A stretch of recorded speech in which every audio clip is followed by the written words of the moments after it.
Hello আমার প্রিয় দর্শক বন্ধুগণ, আপনারা সবাই কেমন আছেন? আশা করি আপনারা সবাই ভালো আছেন। তো আজকের ভিডিওতে আমি আপনাদের সঙ্গে এমন একটি নিউজ শেয়ার করতে চলেছি যে নিউজটি আপনার পক্ষে জানা খুবই দরকার। আপনি যদি ক্রেডিট কার্ড হোল্ডার হয়ে থাকেন বা আপনি যদি ক্রেডিট কার্ড ইউজ করেন বা আপনি শপিংয়ের ক্ষেত্রে ক্রেডিট কার্ড ইউজ করেন, তো এর জন্য একটি দুর্দান্ত খবর আছে। দুর্দান্ত খবর মানে আপনার জন্য ব্যাড নিউজ। আপনি যদি কাস্টমার হয়ে থাকেন তো আপনার জন্য ব্যাড নিউজ, এবং আপনি যদি কোম্পানি হয়ে থাকেন তো আপনার জন্য গুড নিউজ। তো দেখতে পাচ্ছেন এখানে একটা নিউজ আমি আপনাদেরকে দেখাচ্ছি। এই যে এই ক্রেডিট কার্ডগুলো যারা ইউজ করেন, যেমন আইসিআইসি ব্যাঙ্ক, কোটাক ব্যাঙ্ক বা এইচডিএফসি ব্যাঙ্ক, এই সমস্ত ব্যাংকের ক্রেডিট কার্ড যারা ইউজ করেন, তো সুপ্রিম কোর্টের কাছ থেকে এর আগে একটা অর্ডার পাস হয়ে গেছিলো যে 30%-এর উপরে ক্রেডিট কার্ড চার্জ করতে পারবে না যদি আপনি ডিফল্ট করেন। যদি বিল জেনারেট হবার পরে টাইমে যদি আপনি পেমেন্ট না করেন তো 30%-এর উপরে আপনি সেখানে চার্জ করতে পারবেন না।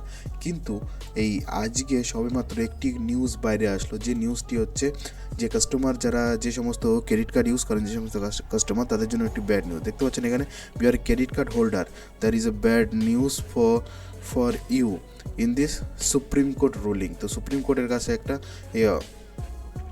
ব্যাড নিউজ চলে আসলো, মানে সুপ্রিম কোর্টের তরফ থেকে একটা ব্যাড নিউজ পাওয়া গেলো, যেটা হচ্ছে যারা ক্রেডিট কার্ড হোল্ডার আছে এবং তাদেরকে আগে বলা হয়েছিল যে 30%-এর উপরে তারা কেউ, supreme court has remove 30% cap credit card interest rate, मतलब 30%-এর উপরে তারা ক্রেডিট কার্ডের চার্জ করতে পারবে না। কিন্তু এখন দেখা যাচ্ছে তারা সেই যে পাবন্দিটা লাগিয়েছিল সেই পাবন্দিটা হাটিয়ে দিল। সুপ্রিম কোর্ট বললো যে এখন ব্যাংকরা চার্জ করতে পারবে 30%-এর উপরেও, মানে এবার।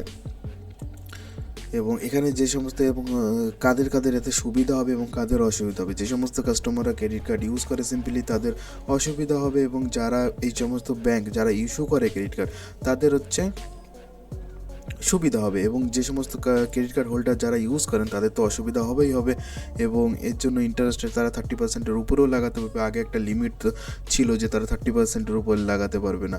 এখন কি করতে হবে আপনি যদি ক্রেডিট কার্ড হোল্ডার হয়ে থাকেন, তো ক্রেডিট কার্ড হোল্ডার হয়ে থাকলে পরে আপনাকে টাইম টু টাইম পেমেন্ট অবশ্যই করতে হবে আপনার যে ক্রেডিট কার্ড আছে। আপনি যদি ডিফল্ট হয়ে যান তাহলে পরে কিন্তু আপনি করতে পারবেন না, মানে আপনাকে তাহলে 30%-এর উপরে কিন্তু ইন্টারেস্ট দিতে হতে পারে বন্ধুরা। এবং এর জন্য সবথেকে 1 নম্বর যে ব্যাঙ্কটি আছে এইচডিএফসি ব্যাঙ্ক, যার মার্কেট শেয়ার সবথেকে বেশি ক্রেডিট কার্ডের দিক থেকে।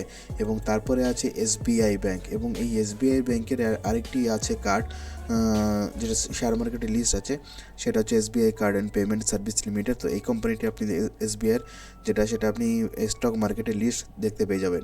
তারপরে আছে আইসিআইসি ব্যাঙ্ক 3rd নম্বরে, তারপরে আছে 4th নম্বরে অ্যাক্সিস ব্যাঙ্ক বন্ধুরা।